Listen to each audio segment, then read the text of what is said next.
Okay, so Alex kindly introduced me. I'm Danielle Brown, and I'm the Chief Marketing Officer at Hubba. And we were asked to think about something really particular today. Normally I can just run off stream of consciousness and just talk about whatever's on my mind, and today we really had to think about the collisions between tech, marketing, and advertising. And I'm going to do that from a very particular lens right now. I'm going to do that from my life at Hubba. And I really hope I don't make too many people angry today, so I'm friendly. Hi. Okay, so first, in order to be able to situate you, what is Hubba? So Hubba is a growth stage tech startup. We are a B2B commerce engine, and what we do is we use personal curation and machine learning to match brands with buyers. So brands get increased distribution, and buyers find the right products for their stores. It's really fun. It's like a little retail startup incubator. So we work at a startup and we get to have a whole bunch of startups and help them succeed in our landscape. So it's a lot of fun. Hubba was founded in 2012, and in March of 2013, 5 years later, that explains how much thought startups give to marketing. They hired their first CMO, who was me. Yay. So thank you, Todd. Todd is on my team. So a little bit about me. I have a pretty varied background. I moved from Montreal to Toronto to attend theater school. You can tell how well that went as I'm standing here in front of you today. I somehow made my way to music marketing, and then after music marketing, moved to the wireless industry, to various subscription-based businesses, and then about 4.5 years ago, I moved to tech, and I ran marketing for a publicly traded tech company in the travel loyalty space called Points. And I see that one of the people, Mikna, who's a great PM, is actually going to be speaking at Travel TechTO, so come and see that. He is actually kind of awesome. So I worked in marketing my whole career. I've worked in tech the last few years, and I have hired agencies almost my whole career. I've worked with full service agencies, I've worked with digital agencies, I've worked with media buying agencies. And I want to tell you something that's really interesting. I do not work with agencies right now, and I'll tell you why. It's because they're too slow. Okay, so let me back up a little bit, and I'm going to contextualize why I said that. As we all know, marketing has changed and grown and developed. Technology has allowed us to market very, very, very differently. The things that I can do today, I could only have dreamed of years ago. I know exactly what people who I'm marketing to are doing. I can personalize offers to them. I can predict what messages they're most likely to respond to. I can change them on the fly. I can test, I can learn, I can adapt them within minutes. And what that has meant that the scope of influence that I have as a marketer in my organization has grown and developed, and I'm responsible for so much more, and I can lead so much more. So if I think about my marketing team right now, I run PR, communications, product marketing, growth, project management, design, copy, acquisitions, engagement, online demand generation. In other roles, I've had pricing, I've had conversion. So I remember the conversation we used to have in marketing years ago used to be, how do I prove my value? How do I show that marketing is actually contributing to the bottom line?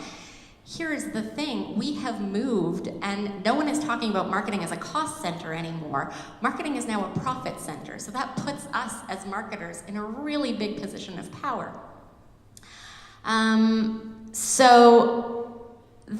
If you think about conversion, technology and marketing have converged in a really, really, really powerful way.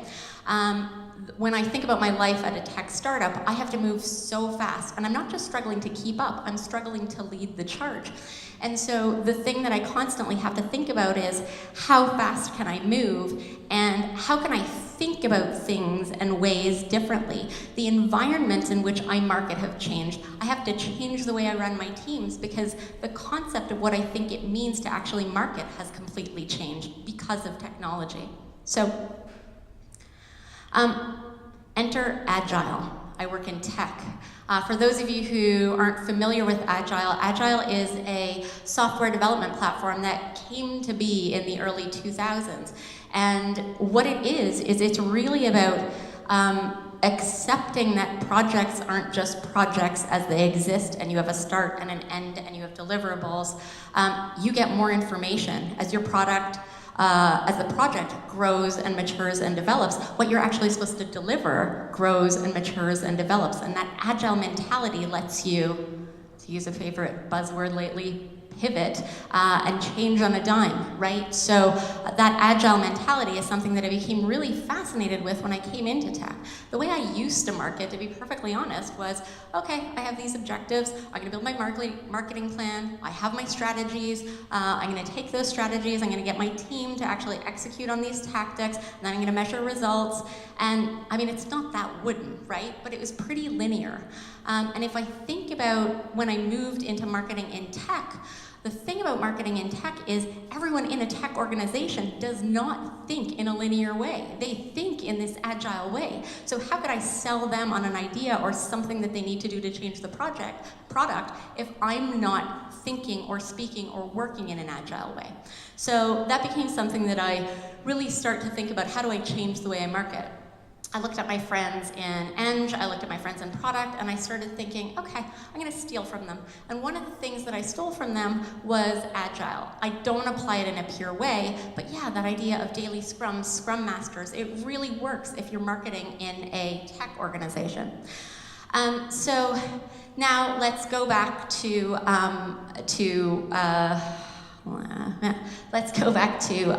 what I had said before. I don't work with agencies because let's think about how people actually work at a startup, right?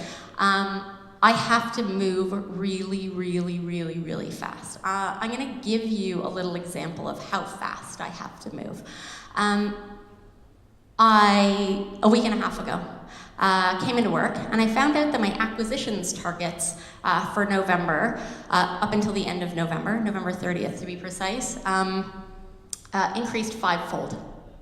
And that was a week and a half ago. And I found myself thinking, oh shit, okay, well everything that I have in market is absolutely not gonna work. I now have 7 weeks in order to be able to change completely the way that we're doing business.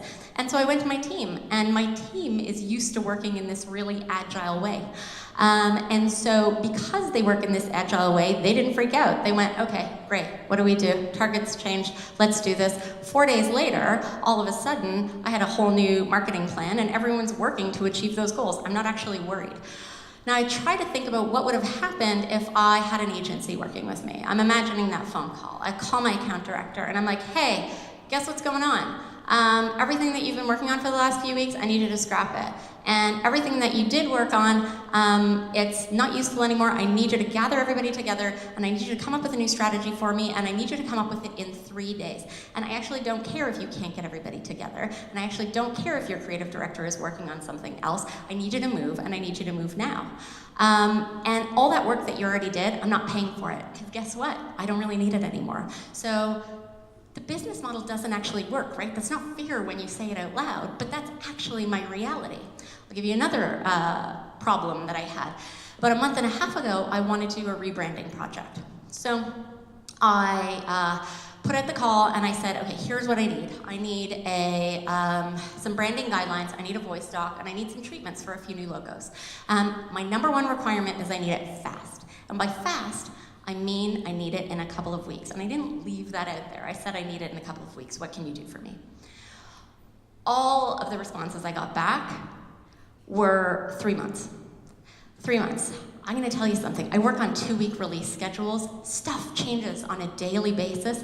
My entire product will not look the same in 3 months. What I would ask you for in 3 months would be in a completely different ballpark. So as you can see, I get it. I get how agencies do work, and I'm not saying all agencies, but I get how the majority of agencies work, and it makes it very difficult for me to actually work that way. So I don't work with any agencies, as I've said. I canvass my friends at startups, because what I wanted to do is say, okay, I don't, but am I crazy here? Am I missing something? To a person, I couldn't find anyone on the marketing team who works with agencies beyond people who deliver something very, very, very tactical for them. That's kind of the way of the world, right? So I think my challenge for you and for everyone in the room is this. I don't have enough resources. I don't have enough money. I mean, some of us have enough money. I don't have enough money. I don't have enough people. I don't have enough time. I need help. I need experts to help me. I have an industry full of experts that I can't seem to call on to figure out how to help me. So my challenge to you is this. Is there any room for any new agile business models in advertising? How can we work together and how can we work quickly to spin ideas within the space of days and weeks? I'm happy to pay. I just need to figure out who's going to be able to help me actually move that. So marketing has changed. Marketing has grown and developed because of tech. Can we also then include advertising as well and say, how do all those three pillars that MarketingTO have put together say, how do we develop a business model that unifies us and helps us get things done? That's what I got.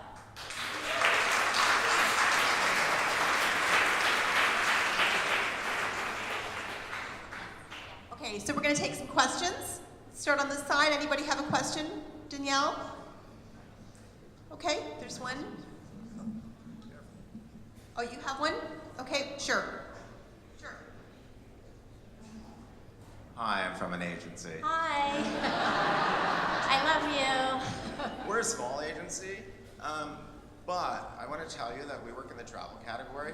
We dealt with an earthquake in Mexico, hurricanes in the Caribbean, a shooting in Las Vegas, and our client changed the website. We kept out. That's awesome. What's your agency called? I'll reach out to you later. Thank you. Hi, Yusuf from Hubba. How did you 5x lead gen by the end of November? That's really great. Here's the thing. We were lucky that we weren't operating. We were operating on a very targeted approach on purpose. So what we had done was we were acquiring at a much faster rate. We made a bunch of changes in our product. So we downscaled. And then now we're upscaling again. It's a bit more than we were before, but it's not like we had to make a seismic shift. So we made a choice to be targeted because we were doing something in the product. So yeah, if I could figure out how to actually then 5x that, I would be an absolute genius. But it was a bit easier, maybe for dramatic effect, than your actual question. Oh, hi Danielle, this is Nitesh. Thanks a lot for your presentation there. I just had a question. So you talked a lot about pivoting and being agile. But how do you balance that of being cognizant of core strategy, of business model strategy, right? At what point do you over pivot? Yeah, that's a great question. And I think it's interesting in a startup, right? The nature of a startup is that you are always trying to find your feet. And I think that anyone who works at a startup, and there's different phases of startup, right? I'd say we're growth phase. There's some startups who are more in a success phase, and it's something that we struggle with. I think as long as your end goal is right, I think you have to be able to tolerate pivots in how you're doing it. Sometimes we move too quickly, sometimes we don't let things sink, and it's only in retrospect that we sit there and go, damn it, we may have moved too fast here. Because the nature of a startup is that people are always looking at you, right? You're always in some phase of raising money, and people are expecting hyper growth.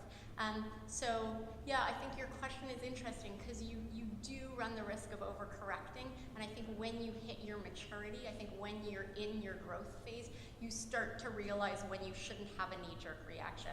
I would say that I love my founder, but that our founders tend to be on the front line of a lot of these things. So their reaction may be to knee-jerk and say, let's do this, let's do that, let's do that. And I think having a strong team around them is what actually normalizes the environment, but it's a risk. We're going to take one more question.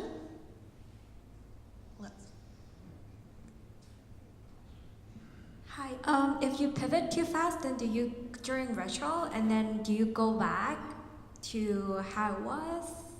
Oh, so what do we do if we pivot too fast? No, I've always, I mean, I can speak for myself. I've always found it too difficult to go back. And the thing is, if you make a pivot and you end up in the wrong spot, if you're doing it right, you're going to learn something.